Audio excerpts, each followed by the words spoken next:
Jamani, habari za saa hizi mashabiki zetu, tunawapenda sana na tunawashukuru kwa kuwa mnatusupport sana na mnaonyesha support yenu kubwa kwenye kazi zetu. Niko hapa leo na madamu wangu, kuna vitu viwili vitatu nataka nimpe kidogo, nimchane makavu. So unajua kwenye maisha hamna anayekosea, mkubwa mdogo, wote kwa upande wetu tunakoseana. Madamu wangu bwana, mimi ana changamoto moja ambayo mimi kwangu siipendi na ichukia. Tajiri, nikwambie.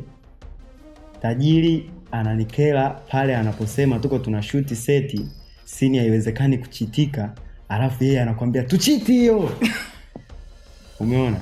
Bwana, mimi kama editor, mimi kama final touch, mimi kama DOP, kile kitu kinanikata sana kwa sababu ninapoenda kufanya final nakuwa nakosa ile feeling ya moja kwa moja kwa sababu tayari kuna kitu tunakuwa tumekikosa kwenye story yetu. Hiki kitu naongea hapa, naongea kwa ajili yenu nyinyi mashabiki kwa sababu nyie ndo mnahitaji mpate kazi nzuri. Sasa hapa nawatetea ili mambo yasiyo yanaenda vibaya kule editing. Kwa hiyo tajiri, mimi ya kwangu ni hayo. Madam, nakupenda, lakini unanikoza kitu kimoja. Unataka yaani mtu afikirie unachokifikiria wewe moyoni mwako. Hicho sipendi kama nini. Hapa leo na mchana bosi bila kumwangalia usoni kama unavyoona mashabiki zetu. Bwana, kitu ambacho sikipendi kutoka kwa madam, vitu ambavyo haviwezekani. Yeye anapenda kujiforce sana. Anakwambia kwamba sijui tuchiti, sijui kwamba mtu kama akisafiri kwenye simu yake anauliwa, anauawa. Tunakosa wasilia kabisa kwa kweli. Umeona bwana? Kwa mashabiki zetu mtusamee tu, yani mumsamee na nilio tajiri yetu na sisi tulikuwepo kwa sababu haina namna, yeye ndo tajiri bwana. Yake mwa kitu kiende tu, kinaenda hivyo hivyo. Alafu na kitu kingine pia kwamba anaweza akasema fikeni location tukashoot. Yeye mdau yupo nyumbani kwake kalala. Umeona bwana?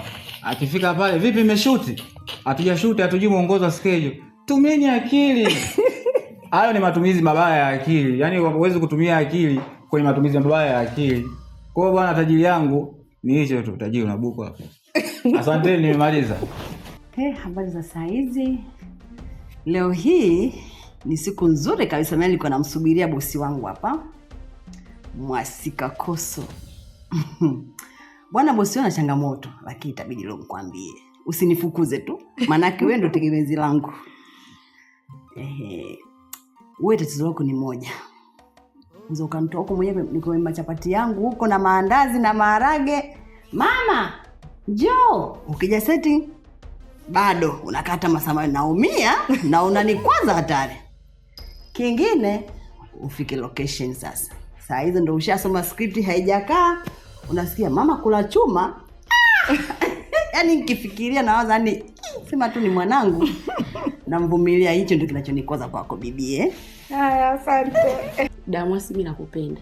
Kitu ambacho unanikwaza, ukiwa wewe una hasira, ukasema kitu na mimi nikakichukua hiyo kitu nikakifanya, baadaye ukiwa hasira zako ziko zimepungua unanigeuka.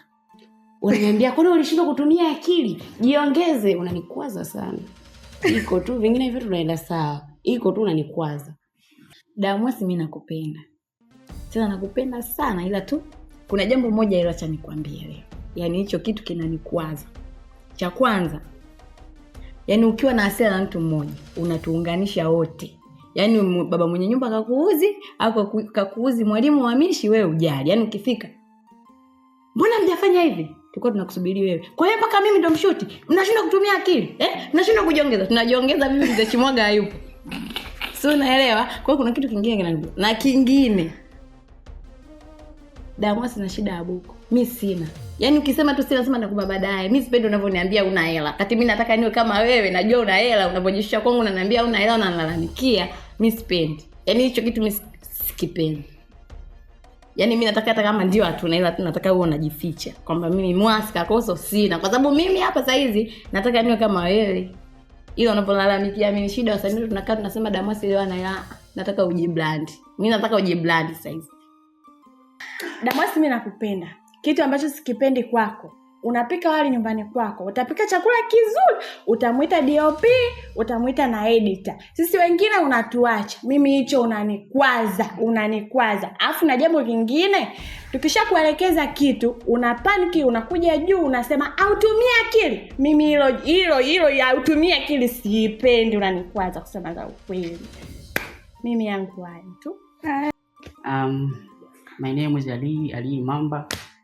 Kitu ambacho nisichokipenda kwa madam, huenda kwa kuwa sijamzoea, ila ni mtu ambaye anapenda sana kuforce watu kwenda site, then yeye ana delay sana, anafika site changamoto na analala. Sinaelewa vizuri. Thank you. Hello guys. Kwa jina mimi ni Patricia. Leo nimeamua kumtembelea madamu wangu hapa. Kusema ukweli, madamu wangu nampenda sana. Tena rafiki yangu kipenzi kutoka moyoni mwangu. Lakini kuna kitu kimoja ambacho ananikwaza sana. Then anaweza akakupigia simu, bado umelala tu mpaka saa hizi, anakupigia simu labda saa 12 alfajiri. Unaamka asubuhi, unajiandaa na ile baridi haraka, anakuambia mimi tayari nimeshafika. Mpaka saa hizi hapa hujafika, mpaka sasa hivi uko wapi? Unaondoka mkiki. Unapofika hapo hayupo. Utakaa zaidi hata ya masaa 2 hajafika. Ukimpigia simu anakuambia tulia hapo, tuliza komwe hapo. Ukweli madam, hicho kitu unanikwaza. Kitu kingine cha pili, unafika sehemu labda saa nyingine tayari tumeshatangulia location, wote tuko pale, kila kitu kimeshawekwa sawa. Unafika nani hapo, nani unaangalia simu ambazo zinazofuata, labda saa nyingine kuna sehemu tu kuna mtu labda akakosea kitu kidogo, tayari unakuja juu. Acha ujinga, tumia akili. Ina maana polisi ungefanya hivi. Madam, kwa kweli kwa hilo unanikwaza sana. Ni hayo tu. Nakupenda lakini. Hello. Naitwa Rose Msusa. Madam wangu mimi nampenda sana. Ila kuna vitu ananikwaza sana. Pale mnapokuwa seti, mpo na wasanii wengine, kwanza ni wadogo kwangu, afu anakuambia ni wewe mtu mzima ushakutumia akili. Na utu uzima wako ushakutumia akili wewe. Huaga najisikia vibaya. Alafu kuna jambo lingine tena linaniumiza sana.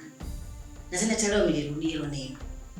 Anaweza kakwazwa na mtu mwingine, afa sasa mimi simlazimishi mtu kukaa kambini. Mtu akikaa sawa, akiondoka sawa, unajifikiria unaekaa kambini. Umekosa kazi. Kwa kweli inauma sana. Ni hivyo tu. Madam wetu sisi tunakupenda. Ila unachoniuzi kitu kimoja tu. Una tabia kusema wasanii. Yaani haijalishi umeujwa na mmoja au umekerwa na mtu tu wa pembeni nje na watu wako wa kambini. Yaani utafosi awe mkubwa, awe mdogo, wawepo watu, wasiwepo watu. Wewe ili unamtukana mbele za watu. Tena sio hata kumuita pembeni. Hapo unaanza kumwambia mbele za watu.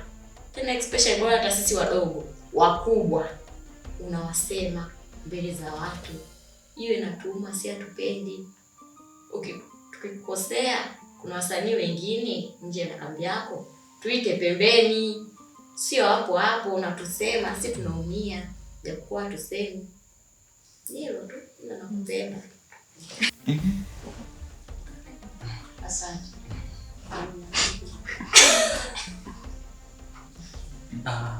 Bosi nimemtafuta, leo nimempata. Huyo madam wangu. Madam anachonikera jambo moja. Tuweza kupata mwaliko kwenda sehemu. Wadogo zangu, wasanii wangu, leo tunatoka wote vizuri. Tunafika kule tumeshakuwa na vibe. Yeye ndo wa kwanza. Hebu tuondokeni bwana. Tuondokeni. Muda kwa tuende nyumbani, kesho tuna shoot. Yaani waga inanikata kinoma. Maana unakutaka tu uko na vibe mchana. Umshaonja vya kwako. Bwana twendeni bwana. Tumefika kambi. Tumelala. Saa 12 anampigia DOP simu. Wamsheni hao. Shoot. Hapo umekuja kushuti sio sherehe. Hayo wage nanikata hiyo madam.